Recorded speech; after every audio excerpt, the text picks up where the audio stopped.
What is good, YouTube? Back with another video, back with another banger. As you've seen by the title and the thumbnail, I'm going to be explaining what's the pros and cons of owning a Dodge Charger RT.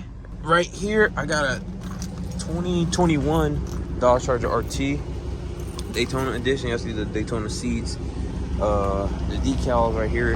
So, starting off with pro number one is the V8 sound, bro. Like, if you got the RT, bro, y'all know that the V8, the 5.7 have a real deep tone to it. Like, I'm gonna let y'all hear it real quick.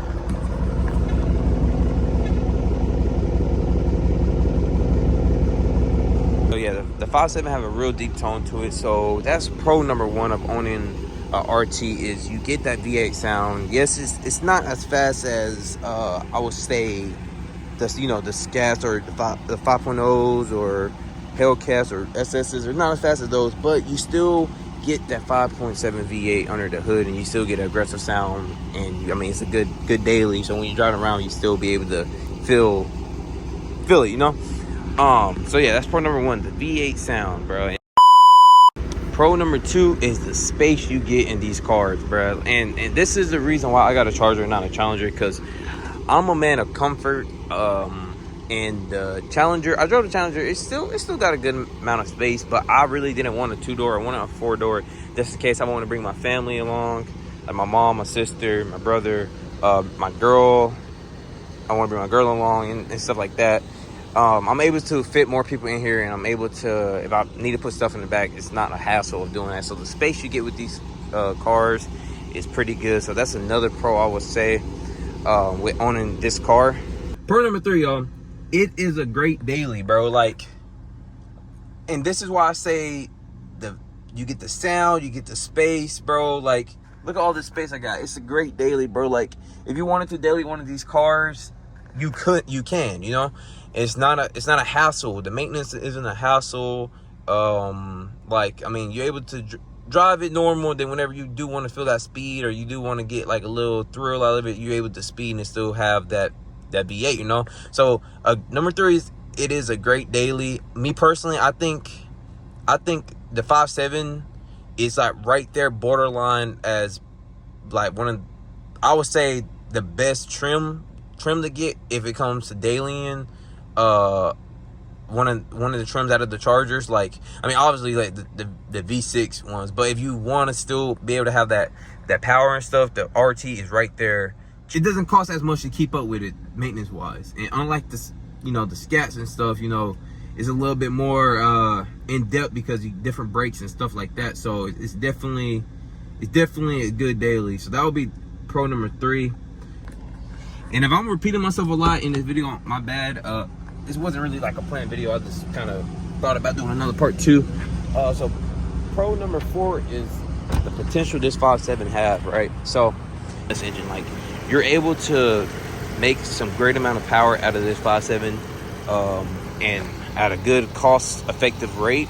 I see a lot of people agree. I see a lot of people disagree with that statement, but I think you could do a lot with this engine and just being still in A, not going off a boost. Like, you're able to bring that power out of that engine, like the stuff that's hidden deep down if you really want to build this car. So if you're going into market and you're really looking and you still want to not break the bank or nothing like that, don't be afraid of this 5.7. Yes, you're probably not gonna have the power of Scat off the back, but saving up a little bit of money, you could easily make this faster than a Scat.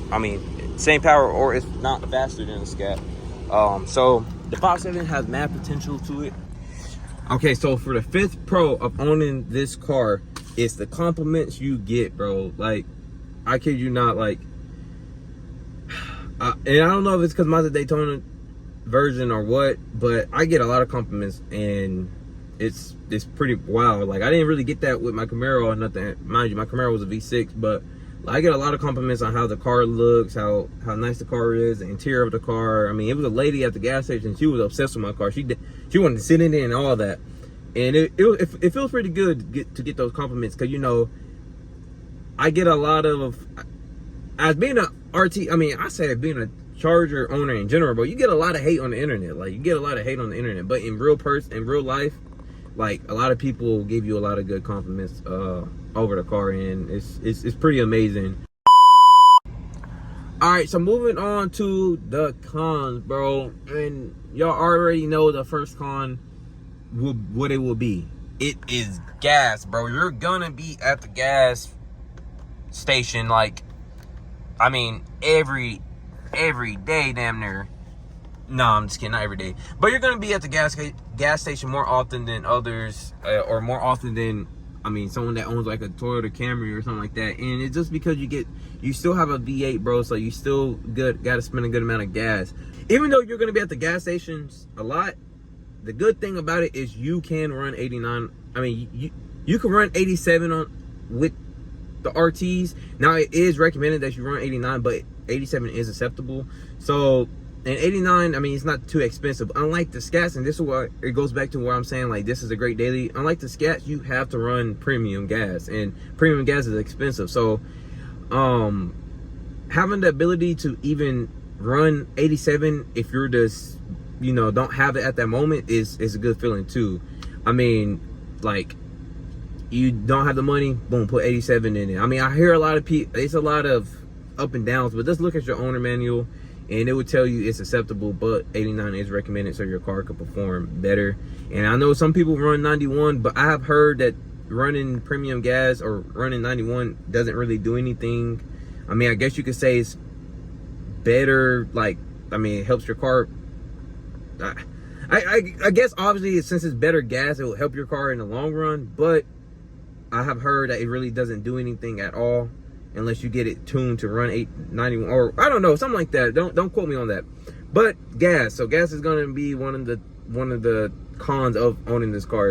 You're going to be at the gas station spending a lot of money on gas. That's depending how you drive the car. Me personally, oh shit.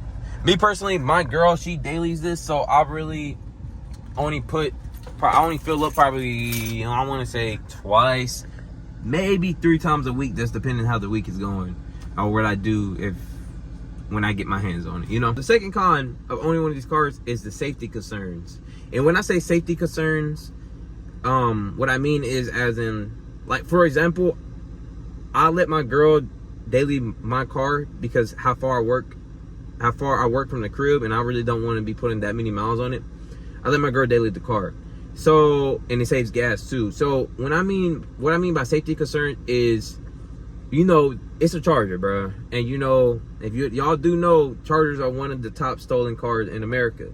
So whenever you think about safety concern, what I'm saying is, like, I sometimes worry, like, if my girl might go to the wrong gas station, or my girl might be in the wrong spot at the wrong time, and there's someone that is eyeing the car. Mind you, I don't have a Hellcat, I don't have a Scat, but I do got a Daytona, and really knowing the difference from a Daytona RT or Daytona Scat, I mean, you got to know the brakes. But a lot of people don't really care about that. They see a Charger, and if it's nice, I mean, it's just one thing to worry about. Like, you just got to be on your 10 toes, because there might be someone that's hating and try to do something, try to steal a car or something like that. So owning one of these cars is a safety concern. Definitely, you got to know where to go and where not to go taking your car. I mean, really, when I drive it, I don't really feel like I got to keep my head on a swivel or something. But for my girl, I do tell her not to go certain spots or not to take the car, because I know for a female, they see a female driving, they can take advantage or something like that. So safety concerns would be the second con, I would say. And yeah. Number 3, bro, is going to be weight on this car, bro. Y'all see all these seats. Y'all see how big the car is. Y'all see this. Y'all know that they call these hoes yachts, boats. They call them whatever. They call them all the above besides by their name. So the weight is going to be one of the cons that you have owning these cars. And the reason why that is because, oh shit. The reason why that is because when you own, I'm gonna say for the RTs, they give you the 5.7 Hemi, you get about 375 horsepower. Yes, if coming into it, like when I first started driving it, I was still getting used to the horsepower, but I got onto it quick. But I would say, since the cars are so heavy, that's their downgrade. Like, they weigh about 4,000 pounds or something like that. That's almost around how much a truck weighs. Around the same amount how much a truck weighs. So how heavy these cars are, that's why like I would say the RTs get a lot of hate, because they're not, the engine itself isn't slow.